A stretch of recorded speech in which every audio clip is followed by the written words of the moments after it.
Hi everyone, it's Rachel from North Brisbane Psychologists, and I'm here today with one of our registered counsellors and couples counsellors, Freya Browne. Hi Freya. Hi. Freya's been with us at North Brisbane Psychologists for about a year almost. Yeah. She works at our Lutwyche office and she sees a lot of couples. And so we thought today we would talk about one of the 4 horsemen of the apocalypse. And if you're not familiar with this term, I'll post a link in this video for you to read more about it. But these are like the 4 relationship killers. And the worst one is what they call contempt. So we're going to have a little chat about contempt, see if you can identify with this, these kinds of behaviours from your own life. And we're going to talk about what to do about turning contempt around in a relationship. So, Freya, do you want to start by defining what is contempt? Well, contempt is really that real judgment of a person. It's really, looking down upon a person. It gets to that, awful stage of name calling or, huffing and rolling your eyes, just getting really, looking down and just making that person feel really small. Bad about themselves. Yeah, really bad about themselves.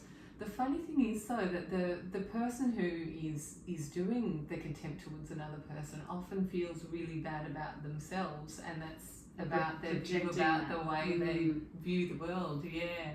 So they're just scanning for negative in the environment and in their partner. So they come in and they just, they're looking for all the negatives. And they've forgotten the positives. Definitely. Because relationships don't usually start out this way. No, they don't. Yeah. So what happens?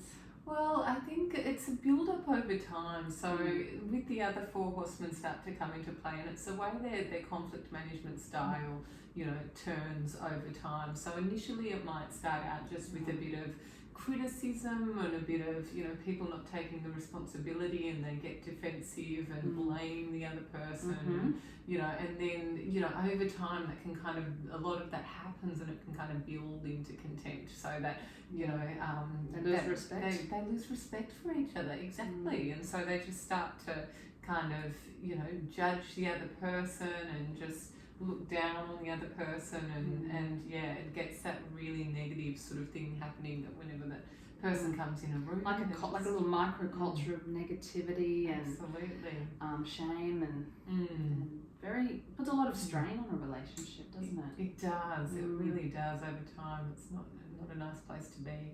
And you see this quite often with couples? I do from time to time. Yeah, quite often.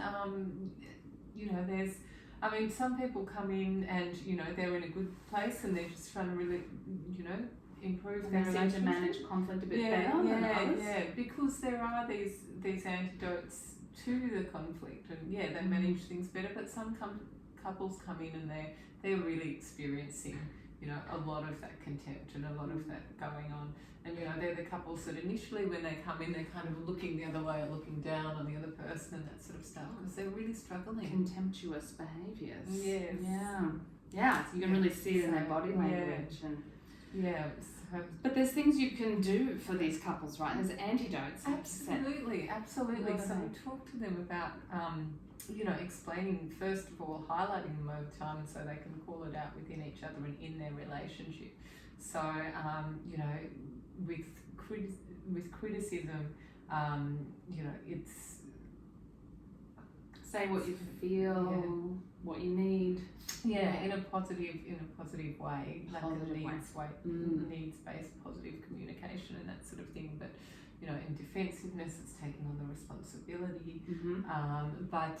With contempt, it's that building a culture of respect over time. So it's really starting to scan for the positives rather than the negatives. So when not always easy to do. No, but you've got to try. Exactly. Yeah. If someone's about to call someone an idiot or something, which they might be feeling in that moment, they've got to kind of hold their tongue, try not to say that, and then calm down. So there's things you can teach couples, there's skills you can give them to manage their own emotional state and think differently about their partner and then behave differently. Absolutely, And if they both want to do it, they can turn it around. They can, that's it's absolutely all, you know, if they're committed to making the changes, they can learn these skills, and they're very tangible skills, and not too hard to learn. It's just about that retraining yourself in a positive way to do things a little bit differently, you know, in a gentler way, and you know, looking at things in a more positive, training yourself to speak in that positive style, and gentle things down a bit.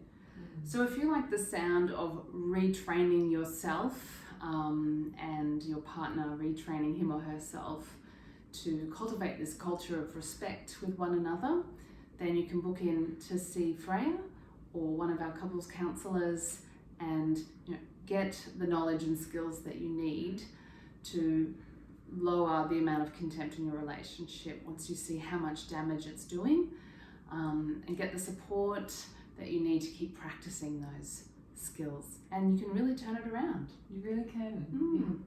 Okay, thanks so much, Freya. Thank you, Rachel. Okay, bye for now.